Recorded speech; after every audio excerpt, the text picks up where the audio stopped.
Today, we're going to talk about victim mentality.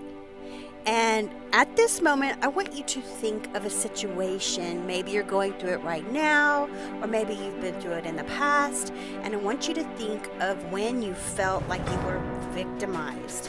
And really get into that feeling. And let's get into the podcast. Welcome to my YouTube channel. I'm your host, Kathie Owen, certified fitness trainer and mindset coach since 2002, transforming lives in magic, fashion, teaching Stop the Mind Screw process. These videos are excerpts from my podcast, Stop the Mind Screw podcast. Be sure to give it a thumbs up if you like it, share it with somebody who can benefit, and subscribe to my channel so you never miss a video from me. Victim mentality. Whoa. It is everywhere right now. There's something to be learned from it. As we talked last week in resistance, there's always a lesson in resistance. But there's a way out of victim mentality. What is it? It has to do with Shary's theory of psychology. Shary is my therapist, and her theory of psychology, which I will have a blog post listed in here with the picture enhanced in it as well. But just picture this. There's a triangle, and that is your ego or your human body self. At the bottom of the triangle to the right, there is a victim. At the bottom of the triangle to the left, there is a victimizer. When we live in victim or victimizer, there's also a circle 8 at the bottom of that because we go back and forth. Think of any argument you've been in, and it's always back and forth from victim to victimizer. At the top of the triangle, there is a circle, and probably the circle is really bigger than this because that is your higher self, infinite intelligence, God, the universe, whatever you want to call it. But at the top of the triangle, there is a circle, and the circle is at the top of the triangle. So the way out of victim or victimizer is to get to that circle at the top of the triangle. What is that? That is Victor. Victor is infinite intelligence. It is love. I like to call it love because it's easy to understand the way out of it, because the way out of victim or victimizer is love. I grew up in a very sheltered home, a very loving home. I had what most people would consider a perfect childhood, but there were imperfections in there as well. One thing I'm grateful for is my parents did not baby me at all from a young child. And it was not intentional either, but it was more out of their fears. You see, my family, I come from a family of no divorce anywhere. Generations, all across the board. Even today, my brothers are both still married, happily married, and my parents, of course, are married 60 plus years. Here comes Kathie, who is divorced now 20 plus years. And of course, my family doesn't know how to deal with that. But as a child, my mom did not like to drive in traffic at all. So even to take me to school, she never dropped me off at the front of school, even in elementary school. Now, I'm old enough to be where children walk to school and nothing would happen to them, technically. But my mom would drop us off and we'd walk across a busy street with a crosswalk, of course. But I'd walk to school, and even in my junior high days, which was really uncomfortable, and then in my college days, I did not have a car, so I had to ride Metro bus. Even though my dad taught at University of Houston, I still had to ride the bus sometimes because we didn't have classes on the same times, and it was extremely difficult. So enter days when I did get an apartment and moved out. Into my 20s, I did not have a car. And my parents, they didn't. It's not that they didn't care, but they weren't obligated to take care of me. I mean, truly, they weren't. And, you know, yeah, is that kind of harsh?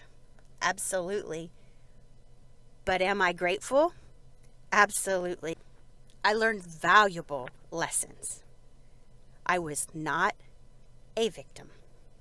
Enter Shary's theory of psychology. So in about 2003, I started therapy with Shary, and I was in therapy for several years.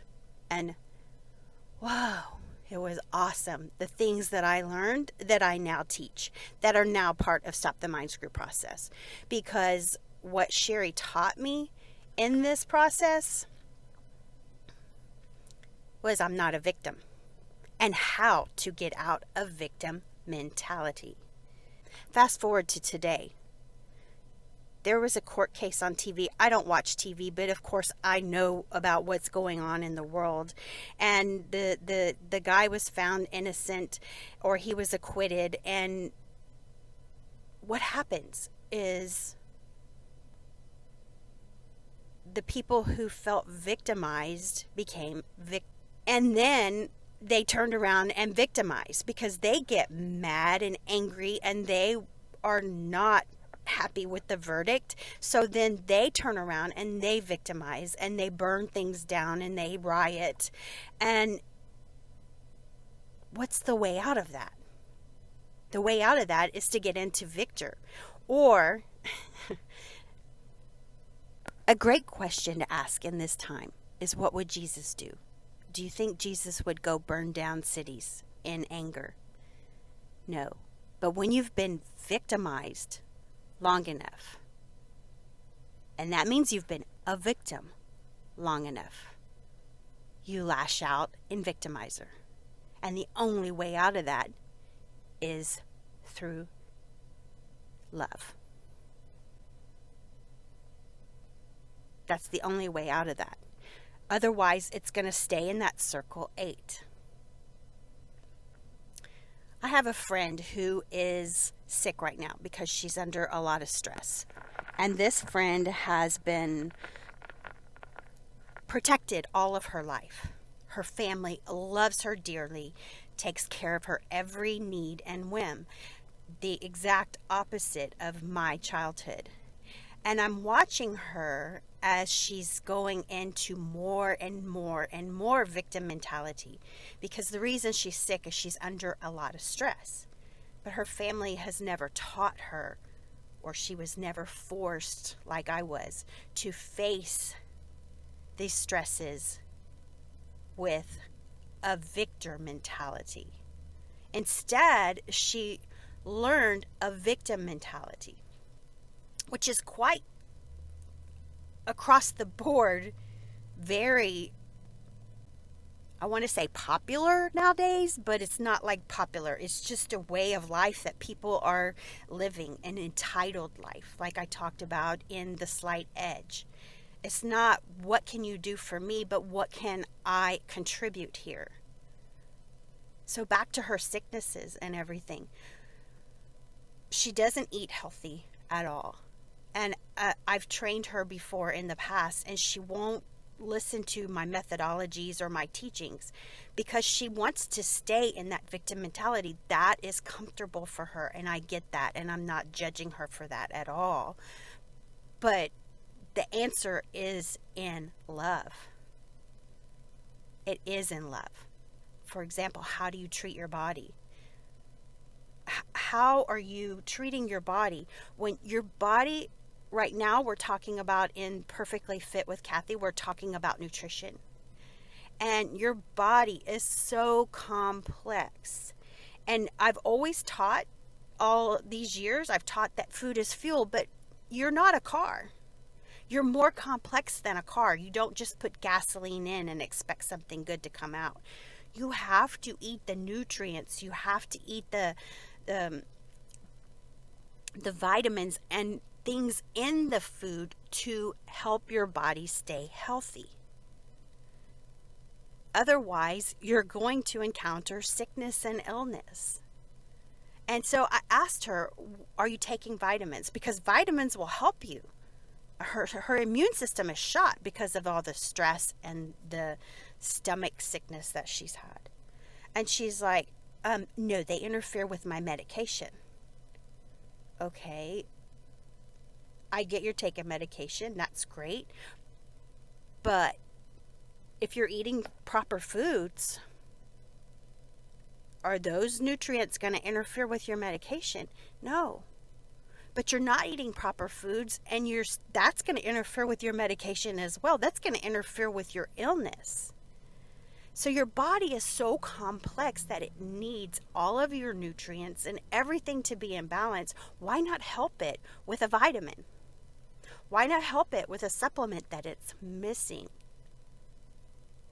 And I seriously doubt it's going to interfere with a medication unless you're taking too much of the nutrient. And if you're not eating healthy, you're not taking too much of the nutrient. Most likely. So victim-victimizer. Think of the time when I first opened this podcast episode. What were you thinking about in your victim mentality? I can list so many instances in my life.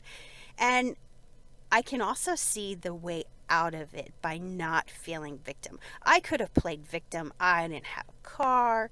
Poor me. I had to walk to school. My mom dropped me off. In adolescence, I had to walk to school. And as all my friends were driving by in their cars, it was humiliating. Absolutely. But am I grateful? Yeah, because if my parents had coddled me and babied me, my attitude would be totally different. I wouldn't probably even be teaching this stuff because I would have been easily have a very sheltered life, a very not creative life, because I wouldn't have had the experiences that I had. Let's go to my divorce. I was married to a multi-millionaire. I could have taken him to the cleaners, but I didn't think like that. I was just happy to get out of that marriage. Did I suffer? Abso-freaking-lutely. I suffered at the hands of the courts and the hands of his money, and it was horrible. But was I a victim? No, absolutely not. Did I complain about it? Yes, I complained in therapy, and that's when Shary taught me this theory. How do you get out of it? I'd sit there and complain about all this stuff that was going on. And like I had said in the last episode, and you expected something different from that man, is what Shary would say to me. And she'd also taught me how to get out of the victim mentality, because as a victim, I wanted to victimize him. It was his fault, right? He was mean. I wanted to bully him. I used to write him emails. As a writer, I could write everything I was thinking properly. I couldn't say it, but I could write it. Did he read it? Absolutely not. He didn't freaking care. It went in one ear and out the other, one eye and out the other. He didn't even comprehend it. It was over his head. He can't even think like that. So how did I get out of that? Instead of victimizing him, I learned how to get to love. And what did Shary teach me the very first time she taught me that? She goes, you know, when Jesus was dying on the cross, he said, forgive them, Father, for they know not what they do. What? That is applied to everything across the board. Forgive them, Father, for they know not what they do. Don't victimize them. They just don't know. I remember her telling me about somebody in her family who was a drug addict, and everybody kept trying to interfere. Everybody kept trying to take care of her and help her. But what happened was that just enabled her even more and made her more of a victim. And Shary taught me, she said, you know, you just got to look at that situation that's over there and go, oh, man, they just don't know. They don't get it. That's so sad. They don't get it. They're mind screwing themselves. That's all that is. And you can't talk to them. You can't, like my friend that I was trying to tell, look, take a vitamin. I can't because it'll interfere with my medication. She just doesn't get it. I can't tell her. I can't talk to her. She won't listen. She actually got up from the conversation and walked away. That's my cue to go, oh, I'm sorry. She just doesn't get it. And it breaks my heart because I am full of wisdom about it. Am I a doctor? No, absolutely not. But I do know how the body works. I've been doing this for 20 years. I know how the body works and why it does what it does and why you're doing what you're doing.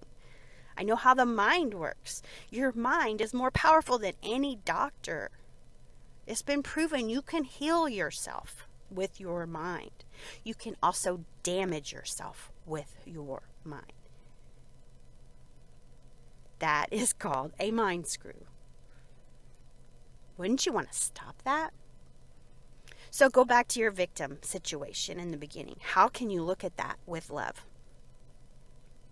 How can you look at that with love? I've done videos on my house being stolen from me, and you can go look at them. I'll link them in the episode show notes. Yes, my house was stolen from me from a judge in Fort Bend County because he knew the system. He knew how to work it. He signed the deed over. He had me sign it. In my nativity, I signed the deed over to my house because I was broke, and they came in and they looked like angels in disguise, although they were victimizers, and they came in and saw poor Kathie as a victim. Here, we'll let you live here till your boys graduate high school, and here, you pay us rent. And they never took the mortgage out of my name. That's how they stole the house from me, because they never took it out. 11 years later they did. Several court battles later, several attorneys misleading poor victim Kathie through this awful journey full of resistance. So what happened this past year, back this summer in 2021, I started getting letters from a foreclosure company that wanted to foreclose on it because they knew, the mortgage company knew this wasn't in my name. It was just really dirty. And so the mortgage company is like, well, let's just foreclose on this property. I didn't even live there anymore. I haven't lived there for 3 years. But the mortgage was still in my name. So the foreclosure comes in, and I could have easily just said, let it foreclose on it, because they've sold the property. They sold it by owner. The house looks like crap. If you know me, I don't live there anymore, so please don't let that be a reflection of me, because it looks like horrible. Obviously, it doesn't have love in it. But let's go back to the foreclosure. I could have easily gone, no, house being foreclosed on, screw them. Let them take the heat of that, because what do I have to lose? My house? No. Instead, I played victor, and I asked myself, how can I respond to this in love? What I did was I sent an email to all the parties involved, and I said, look, they're going to foreclose on it. Here's the foreclosure notice. Here's the letters from the foreclosure lawyers, and I'm just letting you know, because I would hate for somebody to be kicked out of a house that they think that they own, and they don't. And so that was acting in love. And what ended up happening was they ended up paying off the house, and everything's done and over with, and it's gone. It's behind me. Did I lose a lot of money? Was I a victim? Abso-freaking-lutely. But do I look at myself as a victim? No, I'm a survivor. I look at it through love. Because guess what? We are worst with ourselves. The victim-victimizer cycle is the worst inside of us. And Shary used to teach me how to sit down and talk to myself, which self-talk is one of the steps in Stop the Mind Screw. Talk to myself with more empowering conversations that get me out of victim. She taught me to sit down and talk to my victim self. Talk to my victim self. Imagine those conversations. And actually they went just pretty much like I'm telling you today, how I went. I was not a victim in my childhood. Actually, it taught me lessons. Look what resistance does. It teaches you lessons. All of it. Talked about it in the last episode. Go listen to that. And all victim-victimizer mentality is resistance. And when you see that and you can look at it from a different perspective, you shift. You stop mind screwing yourself. That's why I say it happens in magic fashion, because then all of a sudden you're like a snap of the fingers. Boom. Wow. Is that ever empowering? And that's my hope with all of the stuff that I put out there, all the content I put out there, is my hope is to empower you to transform your life in magic fashion. Not sit there and play victim. Learn from the victim. Learn from them. They have a valuable lesson to teach you. All right, that's my episode for today. I hope you liked it. Be sure to share it with somebody who can benefit from it. And until next time, I'll see you next time. Stop the mind screw. Peace out and namaste. Peace.